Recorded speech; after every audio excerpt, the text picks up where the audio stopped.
And hi, everybody. You're very welcome to this webinar. I'm delighted to be here as a Fulbrighter and to have been invited to talk to you today.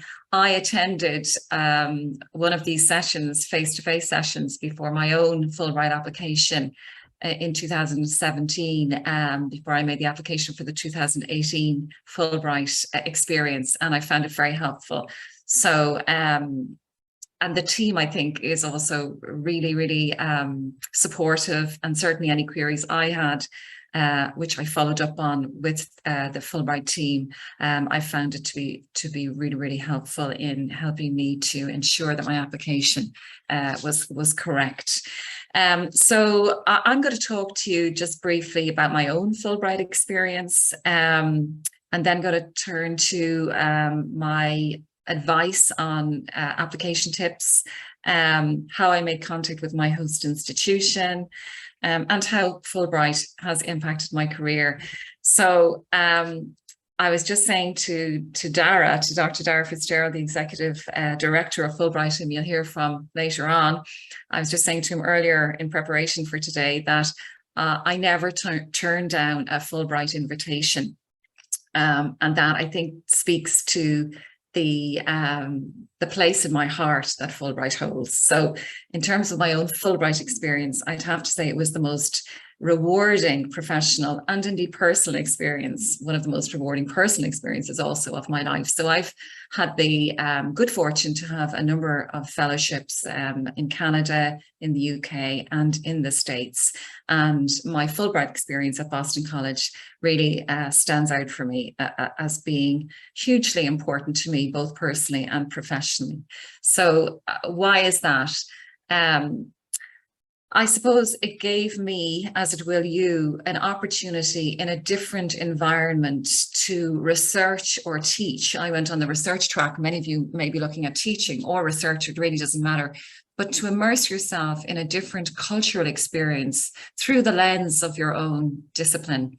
I met so many amazing people through the Fulbright experience while in the States, but that has remained with me to this day. So even 4 years after returning, it's nearly 4 years ago, this time 4 years ago, that I returned from the United States back to Dublin, I'm still hugely engaged with the Fulbright family. And unlike many other fellowships and scholarships, it really is a family, and the kind of support network is really deep and really extensive. And that, for me, has the added value that other experiences haven't. So, so it was a very rewarding personal and professional journey for me. I went with my children. Some of you will have caring responsibilities and will have to consider how you're going to manage that. It was a wonderful experience for my children as well to have that immersion in the States. We'd been there before. I'd been there several times before. The earliest time I went was on a J1 visa, but to actually be there as somebody who's working in an institution, who's living for an extended period of time in a different country, it's a different type of experience. So for me, it was really rewarding, and for my family also.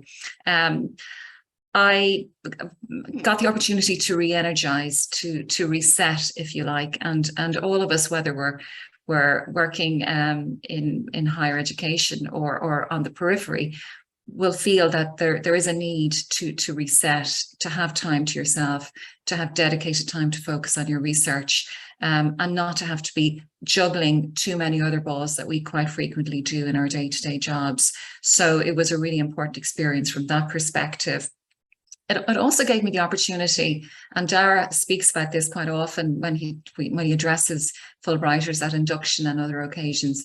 It's also not just about your research or your teaching, but it's about getting time for you and dedicated time for you as a person and growing as a person. So I had the opportunity to do things I ordinarily would not have given myself the time to do. And I actually took up running while I was over in Boston.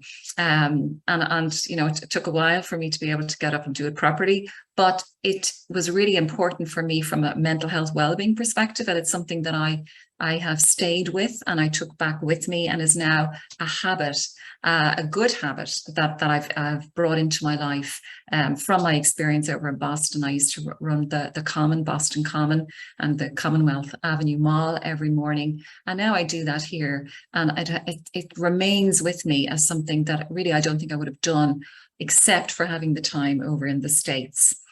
In terms of application tips, I mean, I'm not going to tell you anything you don't already know. From my own experience, the process, as with any online application system, is onerous and quite challenging. So I spent a lot of time in preparation for the application deadline. So I would be saying to you, really read and reread and hone the application so that it's really concise and succinct.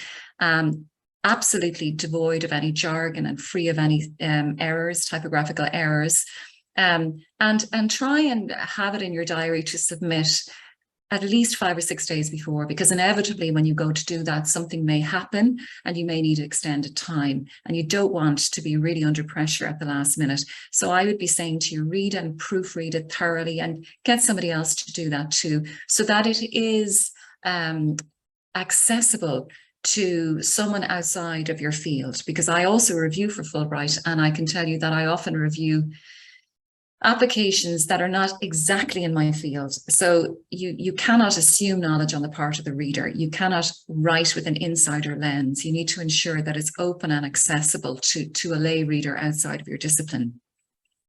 In terms of making contact with my host institution, again, it's something that I took a lot of time to consider. It's in a very important step in the process. I was hosted at Boston College, and I reached out to Professor Kevin Kenny, who's now at Glucksman House, New York University, but at the time was at Boston College. And Kevin was the preeminent expert on the diaspora.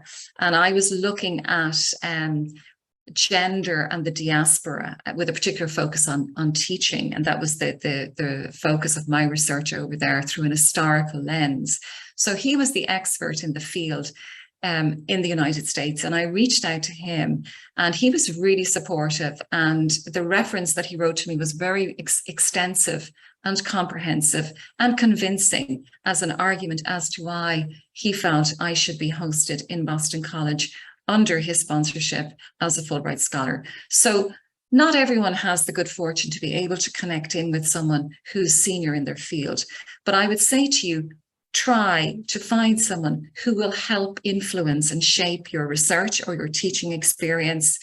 And if you get turned down or you don't get responded to, then, pick yourself back up and try again. At this point, however, I'm conscious of the timing. You should be really engaging with someone. We do sometimes see applications where someone has not yet submitted their letter of sponsorship, and Dara can speak more to that in the Q&A. I think that's still okay. It certainly was up until last year, but I'd be saying to you, it is an important part, not just of securing your fellowship, your Fulbright fellowship, but also of your experience, knowing that there is somebody who will open doors for you. The Fulbright name itself will carry huge status and currency and credibility for you, and will open doors. But to have someone at a senior level who can ease that induction for you into the institution and into the wider community and into the States more broadly would be very beneficial. How did Fulbright impact my career? I really would repeat what I said at the beginning. It's just such a happy time, a happy professional time for me in my life. So I guess I have taken from that experience a really positive experience that has sustained me at times when maybe I needed to be sustained, when work was very overwhelming. It also allowed me to create connections in the States that have endured. And you'll see there a photograph of me at the Massachusetts Historical Society with Kate Fiennes, and I had been on a short-term fellowship to the Massachusetts Historical Society previous to my Fulbright scholarship. But then when I went back on Fulbright, I went back to the MHS and gave a presentation, and have retained that link. The other photo is of the Boston Public Library, which was just beside the apartment I was living in at the time. And I used to go there to work first thing in the morning. And it was just an incredible space and a very open and inclusive space. And again, I have retained links with the Boston Public Library, as I have also with Boston College and beyond that.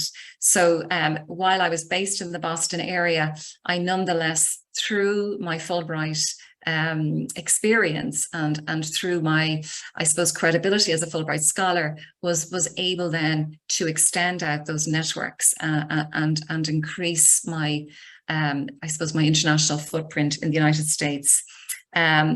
But I would say more profoundly, what Fulbright has done for me in my career, as it has, while I'm here in Ireland, extended the Fulbright family and opened up the Fulbright family to me. And I'd be in very close contact with a number of Fulbrighters still, and would see that continuing, and it would continue beyond your time in the States. It's a very prestigious award. So in terms of your CV, in terms of opportunities that open to you, being a Fulbright scholar is very important. And to this day, I would continue to have on the signature of my email that I am a Fulbright scholar. And it would be something that's quite often commented on by people that are engaging with me internationally, who spot that I'm a Fulbright scholar, and it opens doors and generates dialogue. It's a gateway, as I said, to other opportunities in the States. So I'll be going on a fellowship soon to Harvard, and I've no doubt that being a Fulbrighter has been a key part in opening up that possibility to me. But most importantly, it was genuinely an amazing and a foundational experience for me. It really anchored me in terms of my own professional life, a really important life experience. And I really wish all of you every success in getting there. And I would say too, if you don't get it the first time around, you pick yourself back up again and you try again. We often see at interview level people who've come through maybe 1, 2, 3, even 4 times, who weren't successful before, but it's so important to them that they continue to apply. So at this stage, I'm going to hand over to Dr. Dara Fitzgerald, the Executive Director of the Fulbright Commission. I just want to say that I actually have to teach now, so I have to leave. But I'm happy to respond to any questions by email if anybody would like to reach out to me. Thanks very much and good luck.